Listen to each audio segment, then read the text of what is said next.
Hey, what's up, everybody? This is Jeff from BKJMAC TV, and this is the BKJMAC podcast experience coming to you live from Brooklyn, New York. This is episode 34, season 3, and tonight's episode, we're talking about a review of The Exorcist, The Believer. Now, I had an opportunity to watch the movie in theaters while I was in Miami, and I'm going to tell you, this movie left me kind of uneven about it. First of all, the movie starts off in Haiti.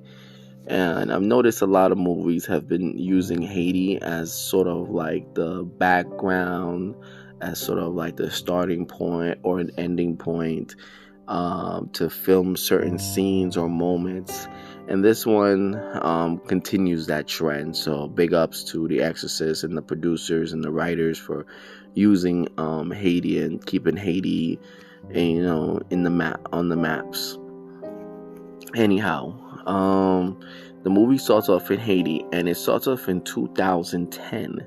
Now, for anybody that remembers what happened in 2010, Haiti had suffered one of the biggest, most devastating earthquakes in world history. It basically destroyed a majority parts of Haiti. Basically, Port-au-Prince and many counties were leveled down to the ground, and millions of people lost their lives because of that gigantic earthquake. And now the movie The Exorcist uses that as a background, as sort of a theme in the movie, because I don't want to give it away if you do plan on seeing it. But the movie starts off with the main character. Hold on, let me get to it real quick. The main character basically having to make a decision. His wife, basically, who's very pregnant, and they're both photographers and they're vacationing in Haiti. The wife gets caught up in the earthquake, and basically the house, everything collapses on her and many other people. Now, they're able to get the wife back to safety. However, the husband has to make a decision, because the doctors, basically, the doctors have basically treated the wife and the unborn child. The doctors tell the husband, Victor, your wife and your daughter, we can save them, but we will only save one of them. We can't save both. So you're going to have to make a decision which one you want to save. Now, Victor is the main character's name. He's upset. He's in shock. He's like, what is this? How come you can't save both? And you can see the decision that he has to make, which is going to rip his world apart. Lose his unborn child or lose his wife. Which one does he pick? And the movie flashes away from that moment after the decision, I guess, is technically made. And we see a 13-year-old girl running around and laughing in the house. And at that point, the audience knows that the decision was already made. He picked the unborn child over his wife. So I'm assuming now the doctors did what they needed to do, and his wife died in Haiti in 2010 because of the earthquake.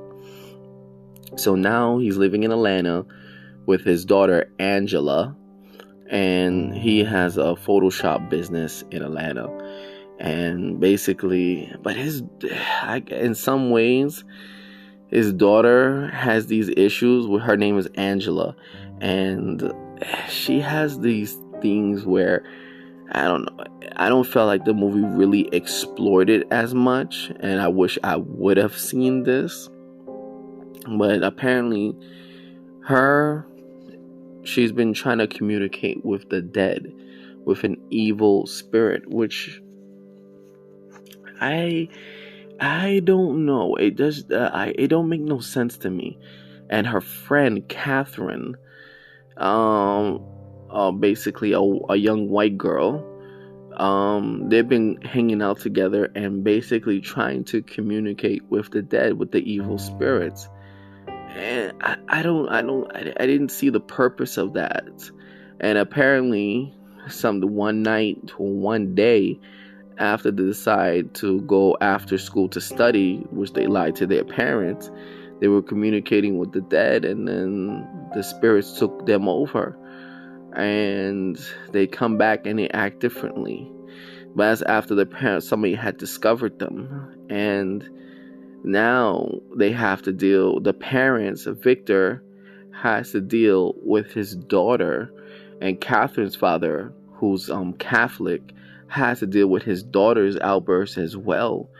And they're trying to save their daughters from this demonic demon, who apparently is the same demonic demon from the original Exorcist movie. And they're trying to figure out. Victor brings back the mother of the daughter that was possessed in the original Exorcist movie, and something happens to her. I'm not going to tell you what happens, but you got to see this for yourself. And I didn't like it. Apparently, I just did not like it at all. And I'll tell you this: when I look at certain movies and how they treat legacy characters, I definitely did not like the way they treated the mother from the original Exorcist movie. I think Gordon Green, who's the director of this movie, he does things that I don't find appealing at all. And I felt there were things that weren't flushed out all the way. I had just read a review on Ebert's website. And for anybody that don't know who Roger Ebert was, Roger Ebert was one of the finest film critics in American history. He had reviewed thousands and thousands of films. He unfortunately passed away from cancer. And legacy and new writers are taking up his mantle and basically creating new material for the platform. So Mr. Malt, the writer of this article, Matt Zeller Swords, gives a harsh review, 2.5 stars. Calls this movie pretty good, pretty decent, but the characters, the ideas are not fully flushed out. Now, this is like typical Hollywood. We understand what Hollywood typically does. They take a cut. There's the rough cut, there's the final cut, and there's the movie cut, which hits the theatrical cut, which hits the movie theaters. And you don't know what the studio did. The studio could have chopped off so many things. They could have asked, we're chopping this off, we're chopping that off, we're chopping this off. And when studios have these type of control over a film, it really reduces its effect to connect with audiences. So if you look at The Exorcist, The Believer, the very beginning of the movie was photography. We didn't really see that play out. And that was the writer of this article who brought it out, and I think it was very interesting. He brought this out because in The Exorcist 1, sound recording was the theme throughout the whole movie. And you would think photography would be the theme of this whole movie since it was introduced in the beginning, but it didn't fall through. So Mr. Mazzello really hits the point home on this one. One thing about making movies, you want to make sure you keep the themes consistent and that it hits all their points. And when you see that in this movie, it just doesn't hit. Rotten Tomatoes gave it a 22%, and I think that's pretty rough. I don't think it deserved a 22%. Maybe it could have got 40%, maybe 45%, maybe 50%. I think the visual effects were stunning. I believe the choices that was made was astronomical. I think race relations definitely played a part because one daughter, Catherine, is white and Angela is black. Who do they choose to save? There's a choice being made in the end of the movie. Like there was a choice in the beginning, now the choice comes back and plays out again. Who do they pick to spare? Which life is spared at the end? Is it the white life or the black life? And basically, you don't know. We don't know. I know. I seen the end of the movie. I would love to see. I love to want you to see which choice is made. The white life or the black life. Which one was which one was worth more essential in saving in the end of the movie? At the end, different religions come together to try to defeat this demon that had stalked and tormented the first female victim in the first Exorcist movie. And now looking at this movie, I'm just like, there were so many misses. And I think, honestly, I don't think it could have been the director's fault. I think it's the studio. The studio really interfered in this movie. And the executive producers, they came in and they edited the crap out of the movie.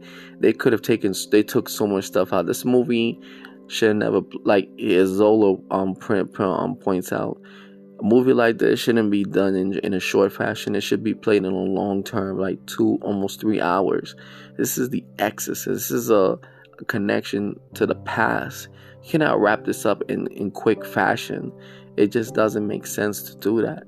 And these studios, these executives are really pushing that envelope, really trying to cut time in movies to try to speed it up. But people don't realize when you do that, you mess up a good movie, and audiences are going to be lost, and they're going to be pissed off, and critics are going to be pissed off because they're going to then take the movie apart piece by piece by piece and giving it low ratings to the point where people are not going to want to see it.